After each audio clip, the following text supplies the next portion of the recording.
Bonjour à tous et à toutes, j'espère que vous allez bien. Je suis content de vous retrouver. Aujourd'hui, on va parler d'exercices thérapeutiques. Je vais vous donner des conseils et souvenez-vous que les conseils et les exercices aussi que je vous montre sur ma chaîne ne remplacent pas les conseils et les exercices donnés par un professionnel de la santé. Il peut y avoir des contre-indications, il faut les suivre. Vous devez aussi adapter les exercices à vos capacités, à votre condition. Si vous avez par exemple un problème musculo-squelettique, vous allez trouver plusieurs des exercices que je vous propose aujourd'hui dans mon livre Plus jamais malade et aussi dans mon livre sur le vieillissement pour contrer les effets du vieillissement et aussi mon livre pour soulager les douleurs au dos et au cou. Alors, je vous présente le squat, qui est un exercice qui stimule les gros muscles du corps, notamment les quadriceps, qui sont des muscles importants, qui sont des muscles ultra puissants, ultra endurants, qui mobilisent la hanche, le genou et qui sont aussi des muscles essentiels pour soulager le bas du dos, pour réduire l'effort musculaire qu'on demande au dos.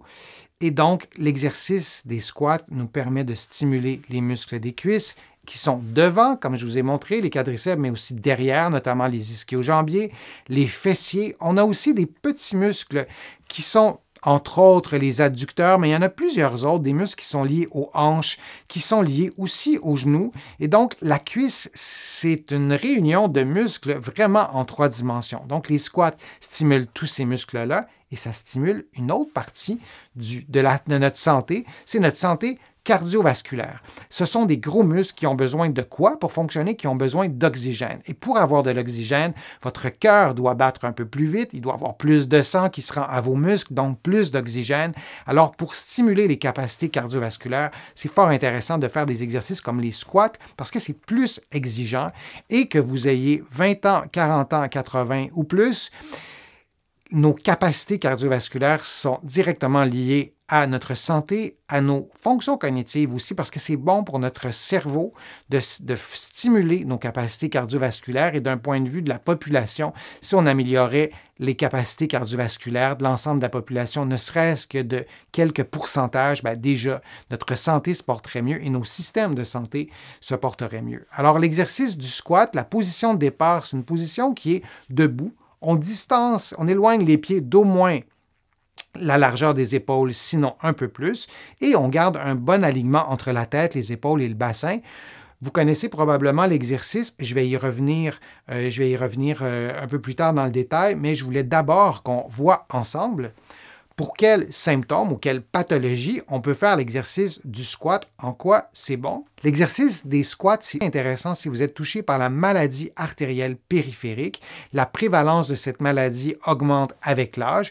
Plus on avance dans les décennies, plus on est à risque d'avoir la maladie artérielle périphérique. Je vous ai déjà présenté une vidéo sur le sujet. C'est très prévalent et vous voyez dans l'illustration, c'est lié au vaisseau sanguin des membres inférieurs, parce que c'est là qu'on va sentir la douleur. Donc, il y a un blocage partiel ou complet qui se fait et nos muscles sont douloureux parce qu'ils ne reçoivent pas suffisamment d'oxygène. Je résume ça ultra rapidement. Mais lorsqu'on a la maladie artérielle périphérique, on a le réflexe de moins bouger.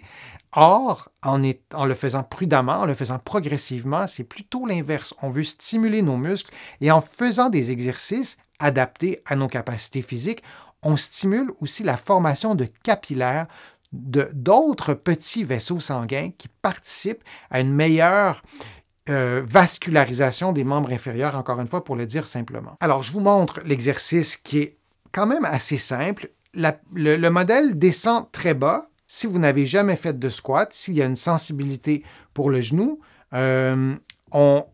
on peut peut-être commencer un peu plus graduellement. Vous allez descendre beaucoup moins bas. Vous allez tester tout ça. Vous allez faire 3 séries de 10 mouvements. Par exemple, vous allez prendre une pause entre chaque série. Et dans 2 jours, vous allez augmenter le niveau de difficulté, peut-être en descendant un peu plus bas.